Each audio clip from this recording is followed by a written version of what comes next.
Halo anak-anak yang hebat dan cerdas. Bagaimana kabar kalian hari ini? Ya, Pak Guru doakan kalian beserta keluarga kalian, begitu juga Pak Guru, selalu dalam keadaan yang sehat. Anak-anak, di video ini Pak Guru akan menjelaskan tentang pelajaran yang ada di tema 1, subtema 1, yaitu tentang pelajaran bahasa Indonesia. Dan ingat anak-anak, sebelum mulai belajar, kita biasakan untuk selalu berdoa. Baiklah anak-anak, yang akan Pak Guru bahas di sini adalah bagaimana cara menentukan gagasan pokok dan gagasan pendukung. Apa sih itu gagasan pokok? Apa sih itu gagasan pendukung? Nah, di mana kalian akan menjumpai gagasan pokok dan di mana kalian akan menemukan gagasan pendukung. Jadi anak-anak, gagasan pokok dan gagasan pendukung itu terdapat dalam sebuah paragraf. Ayo, masih ingat tidak apa itu paragraf? Ya, betul. Paragraf merupakan kumpulan beberapa kalimat yang dirangkai menjadi satu dan saling berhubungan. Jadi, beberapa kalimat yang dirangkai membentuk suatu cerita dan saling berhubungan itu disebut dengan paragraf. Nah, dalam paragraf itulah nanti kalian akan menjumpai atau dapat menemukan suatu gagasan pokok maupun gagasan pendukung. Sudah paham sampai di sini anak-anak? Lalu paragraf yang baik. Paragraf yang baik itu bagaimana?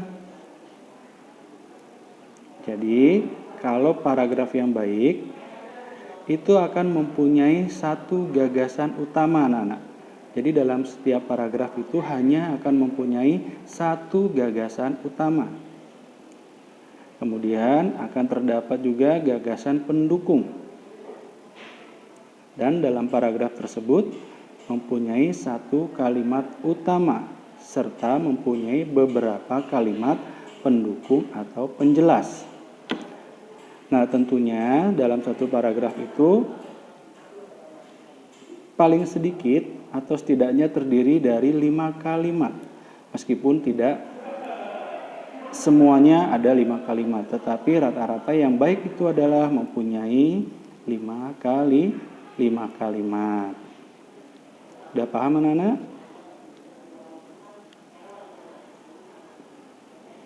Berikutnya adalah jenis-jenis paragraf berdasarkan kalimat utama ataupun gagasan pokoknya tadi.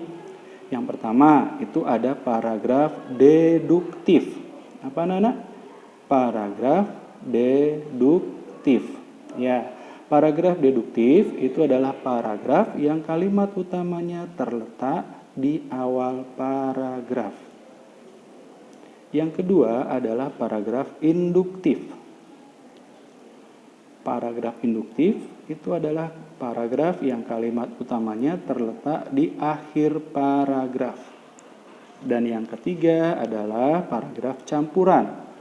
Biasanya kalimat utama pada paragraf campuran ini terdapat di awal maupun di akhir paragraf. Sudah paham anak-anak? Jadi ada 3 jenis paragraf berdasarkan letak kalimat utama. Ya, betul. Oke anak-anak, Pak Guru lanjutkan. Jadi setelah kita mengetahui paragraf itu apa, jenis-jenis paragraf itu apa, ya. Jadi kita akan menentukan gagasan pokok dalam sebuah paragraf. Jadi yang dimaksud dengan gagasan pokok itu adalah ide utama atau ide pokok. Jadi kita mempunyai ide. Kita mempunyai ide apa sih untuk sebuah cerita? Nah, itu yang akan kita bahas dalam suatu cerita atau bacaan. Jadi gagasan pokok itu adalah ide utama yang dibahas dalam suatu bacaan dan dapat berupa kalimat inti atau kalimat utama. Nah, sedangkan gagasan pendukung adalah uraian atau tambahan informasi yang menjelaskan gagasan pokok. Paham anak-anak?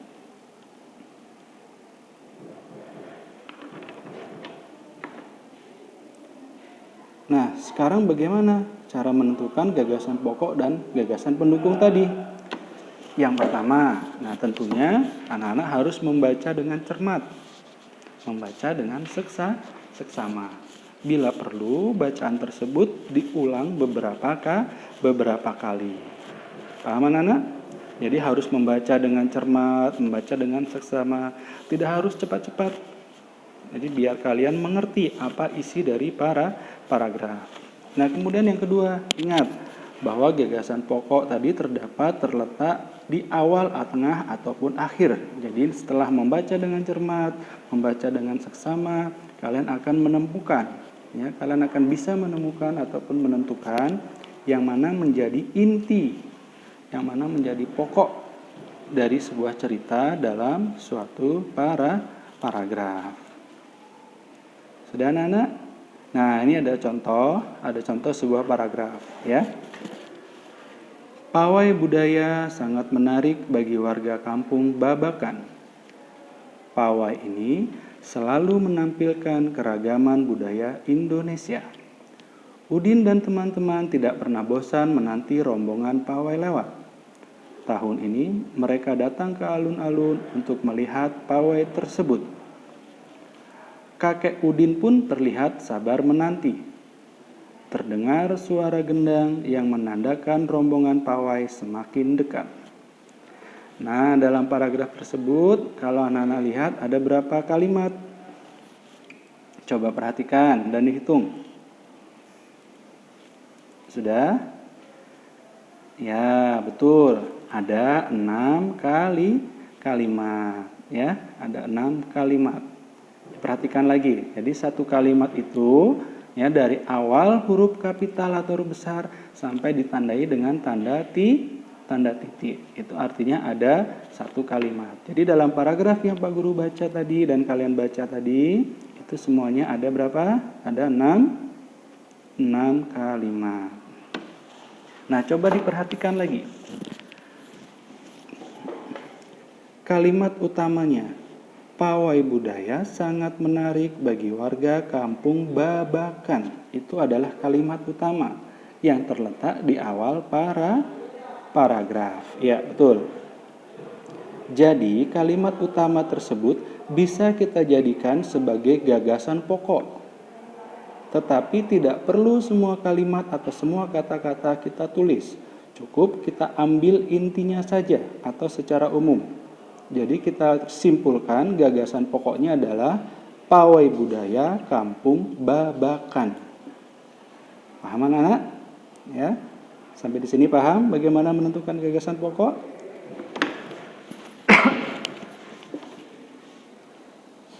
Nah, kemudian pada kalimat kedua, pawai ini selalu menampilkan keragaman budaya Indonesia. Kemudian kalimat ketiga, Udin dan teman-teman tidak pernah bosan menanti rombongan pawai lewat.